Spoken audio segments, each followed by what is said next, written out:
première des choses, c'est qu'il faut être discipliné et organisé. Il faut planifier son année. Il faut planifier sa semaine. Il ne faut pas se lever et aller juste comme ça au fait. Genre chaque dimanche soir, par exemple, il faut planifier sa semaine. Donc, on a notre emploi du temps de la semaine. À partir de cet emploi du temps, tu planifies ta semaine. Qu'est-ce que tu auras à faire dès que tu rentres. Et comme ça, tu travailles de manière disciplinée, de manière organisée. Et éviter la procrastination. Parce que ça, c'est vraiment un fléau. D'ailleurs, je lisais un article de l'université de Sherbrooke au Canada qui disait que près de 80 et 95% d'étudiants avaient un comportement, ils disent là, procrastinateur. Bienvenue sur l'univers des étudiants, le podcast qui donne la parole aux étudiants et qui les permet de pouvoir réussir avec excellence. Pourquoi ce podcast? Eh bien, ce podcast vise vraiment à donner la parole aux étudiants. Pourquoi? Parce que la plupart du temps, le constat, comment j'ai fait en tout cas, c'est que les étudiants, on leur donne beaucoup de conseils, mais au final, ils ne s'expriment pas ou s'expriment peu. Et donc, dans ce podcast, je vais vraiment donner la parole aux étudiants de telle sorte qu'en fait, ils ne puissent partager leurs galères, leurs réussites, parfois les échecs qu'ils ont rencontrés tout au long de leur parcours ou qu'ils rencontrent toujours, les difficultés au quotidien. Et même parfois, on va vous proposer ça également, des immersions, que ce soit dans le restaurant universitaire, dans les campus universitaires, etc. Pour en tout cas vous parler, comme on l'a dit, c'est l'univers. Et vraiment, ça part de la globalité de ce que les étudiants font. Donc aujourd'hui, pour commencer, bien évidemment, on n'est pas seul, on est avec un étudiant que moi je pense vraiment qui peut en tout cas te donner à toi, en tout cas aujourd'hui, des tips, des conseils pour pouvoir réussir ton année ou encore ton parcours académique. Pour commencer, pour ce premier podcast, en tout cas, on a une thématique qui frappe fort. Pourquoi? Parce que maintenant, au début de l'année, il faut pouvoir avoir des méthodes ou encore avoir un plan. Bref, on va discuter de tout ça, mais en tout cas, il faut que tu aies des tips, il faut que tu saches ce qui marche et ce qui ne marche pas. Dans ce premier podcast, en tout cas, on va parler en tout cas de comment tu dois faire pour réussir ton année académique. Tu me diras, si je suis au lycée, ça te concerne également ton année scolaire. Ok? Donc, je suis pas seul, je suis avec, il va se présenter tout à l'heure, je suis avec un étudiant. Et au fil de l'eau, en tout cas, on va te donner quelques conseils sinon des conseils qui soient efficaces pour réussir ton année. Allez, c'est parti. Donc, bonjour Abraham. Bonjour Luc, Ça va? ça va et toi? Ouais, super. Quand on est dans l'univers des étudiants, tout va bien. On va essayer de parler langage étudiant également. Okay. Ça va sinon? Oui, ça va. La forme? Okay. Est-ce que tu peux te présenter un peu pour les personnes qui ne te connaissent pas Déjà, nous sommes dans l'univers des étudiants. Du coup, Ouais. je suis étudiant. Ouais, c'est clair. Bon, moi, c'est Abraham. Ok. Je suis étudiant en master de ingénierie de projets entrepreneuriaux à l'université de Caen. Ok. Donc, tu fais études d'entrepreneuriat. En quelque sorte, Quelque sorte. études d'entrepreneuriat. Oui. Ok. Mais du coup, est-ce que tu es entrepreneur ou ça se passe comment? Donc, en fait, j'étudie l'ingénierie des projets entrepreneuriaux Ok. pour pouvoir accompagner les entrepreneurs dans leur démarche de création et de reprise d'entreprise. Ok. C'est intéressant ça. Mais du coup, toi-même, tu n'es pas entrepreneur. Non, bon, mes études sont plus orientées pour devenir ingénieur d'affaires. Ah, ok. Ingénieur d'affaires, business developer, Ok. faire de l'intrapreneuriat au sein des entreprises. Mais aussi, je peux devenir chef d'entreprise si je veux. Ok. Chef de projet, chef d'entreprise si je veux. Ok. Ah, mais c'est cool. Mais du coup, juste là, avant de commencer, là, pour ceux-là qui veulent entreprendre, des étudiants qui nous suivent, est-ce qu'un étudiant peut entreprendre? Bien sûr, un étudiant peut entreprendre. Aujourd'hui, par exemple, dans ma formation, il y a 3 à 4 personnes qui ont un projet d'entreprise. Ok. Et ils sont accompagnés par la région, par exemple la région de Normandie. Ouais. À travers... c'est pour ceux-là qui sont en Normandie. Oui. À Caen, on va dire, ou à Rouen. Oui, et sur le plan national également en France, il y a le statut national de l'étudiant entrepreneur. Ok. Du coup, en Normandie, c'est instauré à travers le dispositif Pépite. Ok. Du coup, lorsque tu as un projet entrepreneurial, tu présentes ton projet à ce dispositif. Lorsque ce projet passe au niveau du jury et il est validé, tu es accompagné pendant pratiquement 2 ans en fait. Et brièvement, l'accompagnement concerne quoi? L'accompagnement, tu auras... Parce que pour un projet d'entreprise, déjà, il faut...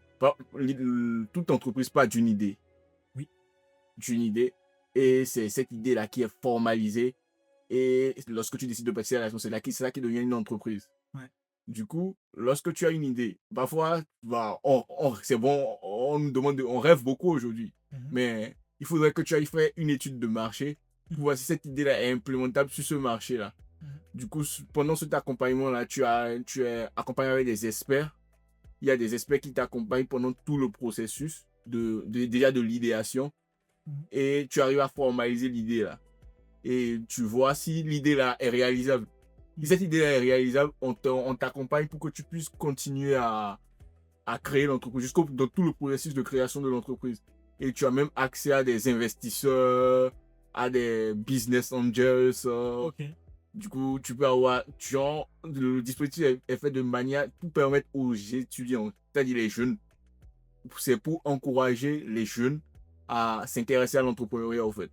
À ne pas seulement viser le salariat, mais à s'intéresser à l'entrepreneuriat. Du coup, le dispositif est mis en place de manière à ce que, à travers ce dispositif, tu puisses entreprendre, entreprendre dès que tu es étudiant, en fait. Ok. Et à la fin de tes études, bah, il y a beaucoup qui finissent leurs études avec le dispositif et qui montent leur boîte réellement, en fait. Mais d'autres se rendent compte, comme je l'ai dit, que le projet n'est pas réalisable, en fait. Du coup, c'est une idée. Soit ils partent sur une autre idée, soit ils arrêtent et ils vont travailler sur autre chose. Bon, en tout cas, dans les deux cas, pour ceux-là qui réussissent pas de décoller l'entreprise derrière, c'est qu'au moins tu auras appris Oui, tu auras appris. choses, quoi. Et l'une des plus grandes choses que tu auras acquis, c'est que tu auras acquis du réseau.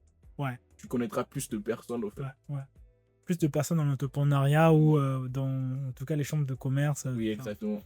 Et là aussi, je parle, ça c'est vraiment pour ceux-là qui sont en France et ça veut dire que ça baisse en tout cas la barrière d'entrée de jeu pour entreprendre. Et ça, c'est pas mal en fait. Ça, c'est vraiment pas mal. Et d'ailleurs, moi, je connais une entreprise qui a décollé à partir de ça, ça s'appelle YouSign. Parce que moi, j'ai fait l'Anticon. Et à l'Anticon, le Luc Palladino, je pense de mémoire, en tout cas, l'un des cofondateurs était de l'Anticon. Enfin, les deux d'ailleurs, et ils ont été accompagnés par la région. Bon, bref. En tout cas, c'est possible, quoi. L'une des choses que je voulais préciser, c'est que à travers ce dispositif, vous avez accès à des incubateurs, en fait. Du coup, vous êtes incubé. Ouais. Votre projet est incubé. Ouais. Donc, c'est possible, mais peut-être que tu es dans une autre région, certainement. Il faut te renseigner autour de toi, ou renseigner autour de toi. Et si tu n'es pas même en France, mais tu es ailleurs, tu es en Afrique ou tu es ailleurs en Asie, il y a forcément en ligne, si ça n'existe pas sur place, il y a énormément de ressources sur l'entrepreneuriat, sur comment monter un projet, notamment qui sont en ligne, hein, sur YouTube ou encore la BPI. Tu tapes BPI. De toute façon, on va mettre le lien en commentaire et n'hésite pas à aller consulter dessus. Donc aujourd'hui, en tout cas, on attaque un sujet qui est très sérieux pour toi, en tout cas très très important, c'est 5 méthodes efficaces pour réussir son année universitaire. Et tu as besoin de méthodes pour réussir ton année, et aujourd'hui on s'attaque à ça. Donc je te prie de rester connecté jusqu'à la fin, parce qu'en fait, justement dans l'univers étudiant, comme on a dit, c'est qu'on donne la parole aux étudiants. Qu'est-ce que les étudiants pensent, ou qu'est-ce que un étudiant pense pour réussir, comment il doit faire en fait. Comment lui il réfléchit de son point de vue. Et on va également voir quelques méthodes scientifiques qui sont approuvées, qui peuvent t'aider en fait cette année à tes études simplement. Donc Abraham, tu nous as dit que tu dis que tu es en Master 2, c'est ça? Oui, exactement. Master 2. Master 2. Ouais. Est-ce que tu as eu à redoubler? Est-ce que ça s'est passé comment? Bon, juste ici, je peux pas dire que j'ai redoublé. Ok. C'est vrai qu'à un moment donné dans mon cursus, j'ai eu un stop de 2 ans. Ok. Mais en vrai, j'ai eu une licence au Bénin en administration des finances et du trésor. Du coup, après cette licence-là, j'ai fait un stop de 2 ans pour travailler, pour faire les stages. Ok. Et après ça, je suis venu en France pour poursuivre mes études. Okay. Et du coup, en France, j'ai fait une licence en administration économique et sociale. Et de là, j'ai parcours droit gestion. Et de là, j'ai basculé dans le master ingénierie des projets entrepreneuriaux. Ok, donc tu as une licence et puis tu as fait un break pour avoir plus d'expérience. Oui. Ok. Et là, en fait, pour toi, quelle serait la méthode, le premier tips ou la première méthode pour réussir son année efficacement? Vu ton parcours que tu as déjà et vu là, ton Master 2, comment tu fais toi au quotidien? La première des choses, c'est qu'il faut être discipliné et organisé. Ok. D'après moi. Ok. Il faut être réellement discipliné et organisé. Il faut planifier son année. Il faut planifier sa semaine. Ok. Faut pas se lever et aller juste comme ça au fait. Genre chaque dimanche soir, par exemple, il faut planifier sa semaine. Genre, on a notre emploi du temps de la semaine. À partir de cet emploi du temps, tu planifies ta semaine. Qu'est-ce que tu auras à faire dès que tu rentres. Et comme ça, tu travailles de manière disciplinée, de manière organisée. C'est la première des choses que je pourrais dire au fait pour réussir son année. Il faut d'abord être discipliné et organisé. Ok. Donc, numéro 1, être discipliné et organisé. En fait, en anglais, on dit, enfin, je traduis ça en français, on dit celui qui ne planifie pas, planifie à échouer. Donc, en fait, si tu décides de ne pas planifier ton année ou de planifier ta semaine, parce que l'année, bah, elle est globale. Donc, l'année, c'est, on va dire, 9 mois. Peut-être trop grand. Je dis, 9 mois, bon, j'ai le temps. Mais en fait, non, si tu la découpes en mois ou en trimestre, et en trimestre, en mois, et en mois, en semaine, bah, ça fait vraiment des courts échéances. Donc, planifie. Si tu planifies pas, n'oublie pas, tu planifies toi-même de manière inconsciente à échouer. Exactement. Exactement. Parce que la preuve que lorsqu'on ne le planifie pas, après on est submergé. Ouais. Tu ne sais pas quoi faire, tu es dans tous les sens. Ouais. Et lorsque tu es dans tous les sens, bah, tu ne seras jamais productif. Donc, ok, donc la première clé, on a parlé d'organisation et de discipline. D'accord. Et d'ailleurs, sur ce point-là, il y a un article en fait que j'ai lu en préparant du coup ce podcast en fait qui est une institut américaine qui le disait. Bah, et là, en fait, littéralement, ils disent que management skill lead to the greater dedication to important learn skill. Et bon, je pourrais mettre le lien dans l'article, mais en gros, ce qu'il disait, c'est que bah, l'organisation en fait va te permettre en fait de pouvoir développer des très bons skills en fait, que ce soit l'organisation ou la discipline.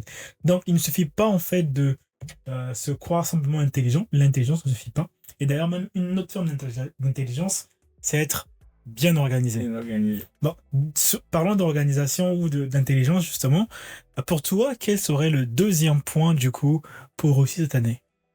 Moi, c'est cultiver une mentalité d'excellence. Ok. Cultiver une mentalité d'excellence. D'accord. Est-ce que tu peux développer un peu plus? Bon, je dirais, c'est ne pas commencer l'année en visant juste la moyenne, en fait. Ouais. Et viser, genre, juste réussir avec le juste assez. Tout ce qu'il faut pour ne pas mourir, comme le dirait quelqu'un. Donc, c'est viser l'excellence, au fait. Ouais. Se dire qu'on peut être le meilleur, au fait. Et là, en fait, lorsqu'on vise l'excellence, on se donne les capacités pour atteindre les objectifs qu'on s'est fixés, au fait. Or, si tu vises juste la moyenne, bah, tu risques de paresser. Parce que tu vas juste faire ce qu'il faut pour avoir la moyenne, au fait. Et lorsqu'il faut apprendre, bah, tu vas trouver des excuses. Parce que tu vas te dire, bah, moi, je ne veux pas être meilleur. Mais si tu veux être excellent, tu vas chercher à défier tes limites. Tu ne vas pas chercher à fuir tes limites. Du coup, il ne faut pas... L'excellence t'amène à défier tes limites. Même lorsque les autres verront que c'est difficile. Parce que toi, tu as un objectif. Tu chercheras à percer ces difficultés-là. Et comme ça, tu réussiras ton année avec brio, en fait. Et du coup, moi, ça fait pour ça que c'est toujours le point sur la planification. Mais en fait, ce que tu veux dire là, c'est qu'il faut oser. C'est-à-dire oser.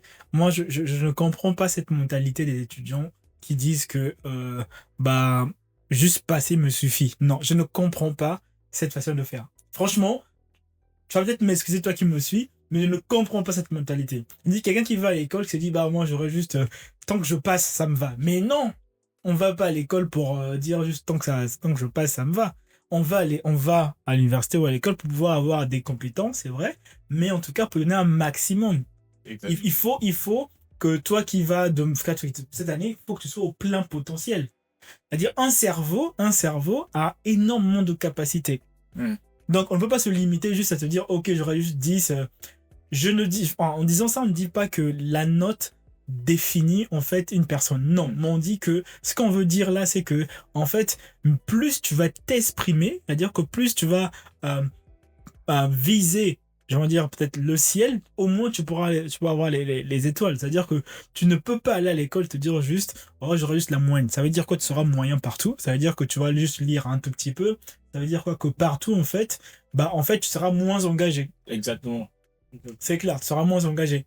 Et moi ça je comprends pas ça, tu vois. Et moi quand j'étais étudiant, mon principe était que, en fait, être admis, ça, en fait, c'est juste une formalité, tu vois. Maintenant, moi, ce que je partais avec l'idée de se dire, je dois avoir minimum 12 à 14 de moyenne. Ouais, exactement. C'est le minimum. C'est-à-dire, pour moi, c'est le minimum. C'est-à-dire, si j'ai échoué, j'ai 12. Exactement. Tu vois. Et ça, pour moi, c'était un principe. C'est-à-dire que pour moi, l'année, en fait, j'ai déjà réussi. Avant que je commence l'année, c'est une mentalité. C'est un mindset à avoir. Avant que moi, dans ma tête, c'est qu'avant que je commence l'année, j'ai déjà réussi. C'est juste une formalité. Maintenant, en plus, il faut que j'ai... Pour moi, quand je réussis, j'ai 12, même 12 c'est petit, j'ai 14, quoi. Oui, 14 de moyenne. Oui, Ouais. 14 de moyenne. Donc ça veut dire quoi? Ça veut dire que je veux bosser en termes de... je veux augmenter mes capacités à des matières que je comprends pas bien, que je veux devoir blanchir certaines nuits, ou que je veux devoir aller vers les personnes Exactement. que je connais pas et Ça tout. travailler de manière, je ne dirais pas de manière acharnée, mais ça t'amène à défier tes limites comme même quand tu es fatigué, Ouais. ça t'amène à, il y a une personne que je respecte beaucoup qui a dit, une personne que j'admire beaucoup qui a dit, on ne s'arrête pas de travailler parce qu'on est fatigué. On s'arrête de travailler parce qu'on a fini de faire ce qu'on doit faire.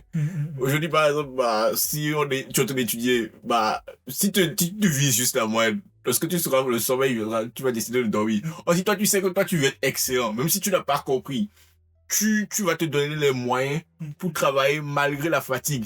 Et au bout de l'effort, tu finiras forcément par comprendre, au fait. Yes. Donc, premier point, on a dit, c'est vraiment l'organisation, la discipline. Si tu veux, tu inclus également la planification. Hein. Le deuxième plan, c'est lequel? Le deuxième, cultiver une mentalité d'excellence. Deuxième, te vois pas médiocre parce que tu l'es pas. Même si quelqu'un t'a dit que tu es médiocre, tu ne l'es pas. Donc, ça, c'est important parce que si tu penses que dès d'entrée de jeu, surtout si tu as redoublé une année, tu te dis, ah, ça va être comme l'année dernière, eh bien, je t'assure que ce sera comme l'année dernière. Exactement. Moi, je suis d'accord. Je suis Ouais. d'accord. Parce que l'échec ne te définit pas en vrai. Ouais. L'échec ne te définit pas. Moi, je sais que, par exemple, dans mon cursus, ça ne transparaît pas. Mais j'ai été en double inscription, au fait, dans ma première licence. Et dans ma première licence, j'étais en droit. J'étais en licence finance et licence 3. Du coup, en droit, ma première année, j'ai échoué. Mais quand j'ai repris l'année, j'étais en deuxième année de l'autre côté, en première année de droit. Du coup, je me suis dit, je peux pas encore échouer. Du coup, là, même lorsque il fallait, j'étudiais de l'autre côté, mais quand il fallait étudier au droit, je ne dormais plus, en fait. Parce que je savais que, il fallait que je réussisse mon année.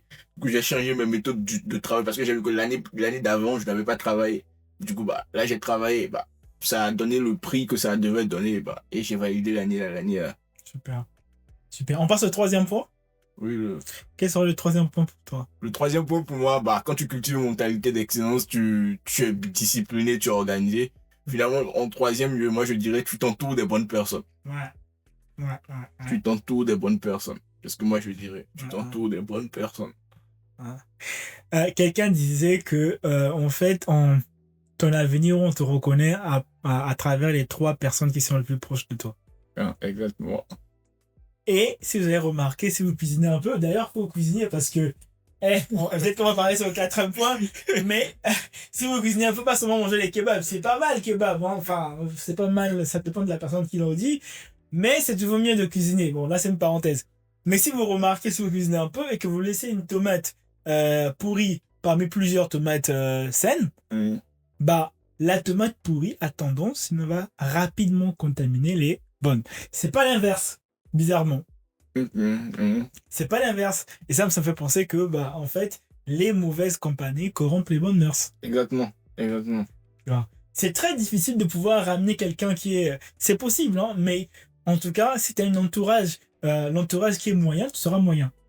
Oui, c'est pourquoi il faut s'entourer. Il faut forcément s'entourer de bonnes personnes. Moi, je me rappelle dans mon parcours, à un moment donné, ça, c'est ma maman qui m'avait inculqué ce système de pensée là. C'est vrai, après, j'ai changé ça. C'est avec ça que j'ai grandi, au fait.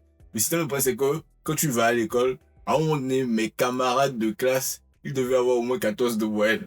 Du coup, quand tu es au camarade, quelqu'un avec qui je travaille, tu as 14 de moyenne. Du coup, c'était un peu comme de la concurrence, au fait. Du coup, l'autre, tu vois que l'autre, par exemple, dans cette matière, il a travaillé plus que toi, dans l'autre matière, il a travaillé plus que toi. Ça te challenge aussi, au fait. Et lorsque tu vois que tu n'as pas compris, ces personnes-là, tu vas vers eux. Mm. Mais bon, si c'est que tu avais des personnes, par exemple, qui, bon, eux, quand ils rentrent chez eux, c'est pour faire, par exemple, c'est pour ne pas apprendre leurs leçons, c'est pas, bon, finalement, si c'est avec ces gens de personnes, tu marches, à un moment donné, bon, toi aussi, tu vas comme ça ne plus apprendre tes leçons, en fait. Parce que comme les mauvaises compagnies corrompent les bonnes mœurs, on n'a pas dit que les bonnes mœurs corrompent les mauvaises compagnies. Du coup, on dit, bon, avec qui tu marches, et je te dirai comment sera ton avenir. Et ou plus tu marches, du coup, si tu t'entoures des bonnes personnes, lorsque tu ne comprendras pas certaines choses, ces personnes-là, ton environnement même va définir si tu vas réussir ou pas, en fait. Du coup, ces personnes, ton environnement immédiat, ça doit être des personnes, par exemple, qui te poussent vers le haut. Des personnes qui t'encouragent, qui te challenge à aller de l'avant. Pour petite anecdote, par exemple, moi, pour par exemple les collégiens qui nous suivent, moi, je me rappelle, j'étais en première scientifique. Du coup, en première scientifique, on fait des mathématiques. Mais en mathématiques, moi, de la seconde en première, j'ai passé de la seconde en première avec 6 de moyenne en mathématiques. Moi, j'étais en seconde scientifique. Et j'avais une très bonne note, j'avais de bonnes notes en physique. Du coup, quand je suis arrivé en première scientifique, les mathématiques étaient passées à un autre niveau. Mais je voyais rien, en fait. Et dans le temps, je me disais, je devais changer de spécialité pour aller en spécialité littéraire. Mais les personnes qui étaient autour de moi, avec qui j'avais déjà commencé, il y a des personnes, par exemple, des personnes qui étaient plus âgées, qui me disaient non, que la mathématique n'est pas difficile. Ouais. Mais qu'on peut apprendre, on peut réussir en mathématiques. Et que la mathématique, ça s'apprend comme les autres leçons. Bah, la seule chose qu'on m'a dit, c'est que la mathématique s'apprend comme les autres leçons. La seule chose que ça fait, c'est que en mathématiques, on fait les exercices au jour le jour. Quand le prof fait un exercice, tu reprends l'exercice à la maison. Du coup, j'ai commencé par appliquer ça. Le premier examen qui a été fait en mathématiques, j'ai passé de 6 avec 6 de moyenne. Le premier examen qui a été fait en mathématiques l'année là, j'ai 18 sur. Et depuis là, je me suis rendu compte que la mathématique est facile. Oh, si c'était que je m'étais entouré de mauvaises personnes, ils allaient me dire oui, la mathématique est difficile. Et j'allais directement abandonner. C'est pour dire que, bah, lorsque tu t'entoures des bonnes personnes, même là où tu trouves que c'est difficile, bah, il n'y a rien qui soit difficile, au fait. Il n'y a rien qui soit impossible, je pense. Genre, c'est nous-mêmes, c'est toi-même qui constitue ta propre limite, au fait. Yes. Yes. Donc, troisième point, en tout cas, c'est s'entourer des bonnes personnes. S'entourer des bonnes personnes. Ouais. Intéressant. Donc, là, ça veut dire que tu dois aller faire un bilan des personnes qui sont t'entourent. Au moins 5 personnes que tu fréquentes au quotidien et faire un bilan dessus et se dire, mais est-ce qu'en fait, ces personnes-là t'apportent réellement de la valeur ajoutée? Non, c'est parfois quand je dis, ouais, c'est mon pote, mais oui, ton pote, bah, qu'est-ce qui te donne de valeureux, tu vois, genre. Et franchement, si tu trouves que ça te mène juste à ta perte, bah, c'est par toi. Et comment t'éloigner au fur et à mesure? Comme dit quelqu'un, pour changer d'habitude, il faut avoir des nouvelles habitudes. Donc, tu veux changer d'adresse, tu veux changer de personnes autour de toi, tu vas voir que il y aura des choses qui vont changer. Exactement. Il y aura vraiment des choses qui vont changer. 4 points. Quatrième point pour moi, c'est persévérer malgré les difficultés. Ouais. Persévérer malgré les difficultés. Ouais. Moi, je dirais aussi, moi, le 4e point que je dirais, ça va un peu de ce sens-là, mais c'est surtout un rythme de travail régulier. D'accord? Et éviter la procrastination. Parce que ça, c'est vraiment un fléau. D'ailleurs, je lisais un article de l'université de Sherbrooke au Canada qui disait que près de 80 et 95% d'étudiants, du coup à Sherbrooke, en Amérique du Nord de manière générale, avaient un comportement, ils disent là, procrastinateur. C'est-à-dire que quasiment tous les étudiants, en fait, se disent « Oh, mais les examens, c'est dans un mois. Bon, pour l'instant, je peux jouer aux jeux vidéo, ce qui n'est pas mauvais. » Ça, c'est le syndrome de l'étudiant. C'est ça, en fait. C'est-à-dire qu'on n'a pas de rythme régulier. Souvent, moi, quand je faisais des soutenances, la veille, je dormais. Ça, il y a des gens qui me disent « Mais c'est bizarre, mais il faut réviser. Mais pourquoi ?» Dès le premier jour que je franchis les pieds dans une entreprise, je commence la rédaction de mon rapport. Même un mois avant, j'ai déjà mon PowerPoint, j'ai déjà mon rapport fait. J'ai tellement révisé le PowerPoint que la veille, je dors. Mais ça, beaucoup de gens me disent, mais comment tu fais? Comment tu fais? C'est ça. En fait, il faut éviter la procrastination. Il faut avoir un rythme régulier de travail. Il y a des gens qui travaillent uniquement la veille. J'ai vu ça en école d'ingé. Il y a des gens qui arrivent la veille, ils commencent de 22h jusqu'à l'heure de l'examen à 9h. Il n'a pas dormi. Il a bûché, je crois, 3 mois de cours. Mais c'est bien, tu peux avoir une bonne note, mais après, Tu oublies, au fait. tu oublies. Rien ne reste, au fait. C'est comme moi, je dis, il faut apprendre au jour le jour. Lorsque tu fais un cours, par exemple, le matin, faudrait pas que la journée la passe sans que tu n'aies relu Ouais. ce cours-là. Et comme ça, au fait, ce qui fait que lorsque les examens approchent, bah, au fait, parfois, parfois les étudiants disent souvent, on révise. Mhm. On révise, mais on ne veut pas réviser ce qu'on n'a pas encore appris. Mhm, mhm. Il faut déjà apprendre avant de réviser. Mais parfois, les étudiants, ce qu'on fait, c'est que c'est la veille de l'examen qu'on se dit on révise. Mais la révision qu'on doit faire, c'est que c'est maintenant qu'on apprend. Au fait, du coup, il faut déjà apprendre avant, au fur et à mesure, au fait. Ouais. Au fur et à mesure. Ce qui fait que à l'approche des examens, ce n'est plus difficile, au fait. Genre, tu reprends les cours, mais plus que tu as déjà lu ça plusieurs fois, c'est plus facile, au fait. Ouais, ouais. Et comme ça, tu avances plus rapidement. Et là, tu as la tête plus légère, au fait. Ouais, ouais. Ça c'est démontré aussi scientifiquement, c'est-à-dire que la répétition, enfin moi c'est souvent ma mère qui me disait ça, la répétition est la mère de toutes les sciences. Plus tu répètes, bah ça rentre. Mais répéter, tu vas pas réviser. En fait, souvent on se trompe nous-mêmes. Hein. C'est-à-dire qu'on veut réviser un cours, et on veut lire un cours et en même temps qu'on retienne tout le même jour. Non. Il y en a des gens qui ont des capacités extraordinaires comme ça, mais la majorité, il faut se dire la vérité, non en fait. C'est-à-dire qu'il faut lire une fois, 2 fois, 3 fois, 4 fois, parfois même 5 fois. Voilà, parce qu'au coup, à l'université, les cours sont denses. Du coup, lorsque tu laisses un cours aujourd'hui, tu laisses le cours 2 juin, dans 3 mois, tu auras par 200 pages de quoi. Tu aurais lire en fait. Et là, ça devient stressant. Tu vois l'étudiant, la veille de l'examen, il ne sait même pas ce qu'on a dit. Ouais. Du coup, là, en fait, là, c'est un stress que, en fait, nous tous, la majorité des gens, on est confrontés à ça.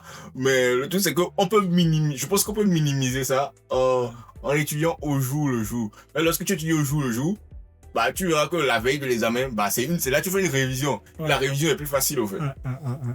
Ouais, complètement d'accord avec toi. Donc, on a bientôt fini. Non, le but du podcast, c'est que ce soit pas très long. Donc, on a bientôt fini. Mais on a un 5e point. Quel est le 5e point pour toi? Le 5e point pour moi, j'aurais dit mettre Dieu au centre de ses études. Ok. Mettre Dieu au centre de ses... Pour moi, mettre Dieu au centre de ses études. Ça veut dire quoi pour toi, mettre Dieu au centre des études? C'est pour commander ses études à Dieu, en fait. Parce que moi, on ne peut pas réussir sans Dieu. Du coup, il faut commencer son année avec Dieu. Déjà, demander, c'est lui qui nous donne la grâce d'aller à l'école. Beaucoup de personnes veulent aller à l'école, mais ils ne peuvent pas. Pour lui demander juste la sagesse et l'intelligence pour réussir son année. Et comme ça, lorsque l'année commence, tu sais que tu es accompagné par Dieu, en fait. C'est ça pour moi. Moi, je suis totalement d'accord avec toi. D'ailleurs, je pense que c'est le premier point. En tout cas, pour moi ou Abraham, qui est notre invité, moi, je suis chrétien, comme Abraham également. Peut-être que ce point-là ne se concerne pas, mais tant mieux. Mais ce qui est sûr, c'est que moi, je crois vraiment que Dieu donne l'intelligence. Et je crois que Dieu a créé tout. Et ça, vraiment, mettre Dieu au centre, pour moi, c'est la clé. Parce qu'au final, tu peux bien réviser, tu peux réviser régulièrement, et le jour J, il t'arrive un événement que tu n'as pas prévu. Et le jour J, il t'arrive quelque chose que tu n'avais jamais pensé. Par exemple, tu es malade, je vais au CHU, on ne trouve rien. Bref, tu perds l'examen, tu rates l'examen, voilà quoi. C'est déjà arrivé à des gens que je connais, c'est-à-dire que le jour J de l'examen, mais en fait, elle a mal partout. Oui. Ou elle s'est fait casser comme on appelle le poignet. Et le poignet, la main droite où elle écrit. Donc finalement, tu peux rien faire. Oui, moi je dirais, on peut réussir, hein, mais réussir avec Dieu, c'est mieux. Ouais. Réussir avec Dieu, c'est mieux. Ça te fait gagner beaucoup de temps. Ouais. Ça te fait gagner beaucoup de temps. Donc il y a pas mal de choses, en tout cas, qu'on a abordées aujourd'hui. Et franchement, il y en a plein d'autres qu'on n'a pas. On a voulu s'arrêter à 5. Mais par exemple, il y en a un d'autre que je peux dire. C'est par exemple, on a parlé de planification. Il y a également planifier les examens. Tu sais que les examens arrivent dans telle date. À telle date, tu peux déjà, dès maintenant, commencer à planifier. Tu dis, on va voir telle matière. Comment je planifie? Je peux déjà aller voir les anciens examens. Comment ça s'est passé? Tu vois, il y a pas mal de choses. Hein, on a voulu être bref et synthétique. Mais en tout cas, j'espère que ça va t'aider. Hein, Abraham, je sais pas pour toi. J'espère que déjà toi tu les appliques du coup. Oui, moi je les applique, la majorité. C'est ce que moi-même j'applique, puis j'ai partagé avec vous. Oui. Du coup, moi je pense que j'espère que ça va vous aider. Ça va t'aider toi qui nous regarde. Et je pense qu'avec ça, on pourra réussir tous brillamment nos études. Yes. On pourra réussir brillamment nos études. Yes. Yes. Bon, en tout cas, merci beaucoup. J'espère que vous avez aimé. Donc, si vous avez aimé, n'hésitez pas à vous abonner, n'hésitez pas à liker, à partager. Et ça va vraiment faire énormément de bien à tout le monde, en tout cas à tout le monde qui nous suit de partout. Et on se retrouve au prochain épisode. Le but, c'est qu'on puisse faire le podcast tous les mois. Hein. Oui, exactement. Ouais, tous les mois.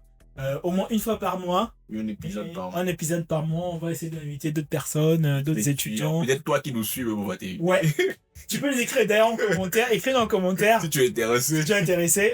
Le but, c'est vraiment de partager tous les étudiants, d'accord. Prochainement, peut-être qu'on aura un étudiant qui fait de l'alternance. Il parle un peu de l'alternance, comment ça se passe et tout. Et peut-être aussi un étudiant de médecine pour nous dire comment les médecins c'est dur, passesse, tout ça. On verra ça. On essaiera d'explorer toutes les filières. Ouais. Franchement, ce serait bien. Et voilà. Dernier mot, Abraham. Moi, je voulais juste dire bonne rentrée à tous les étudiants.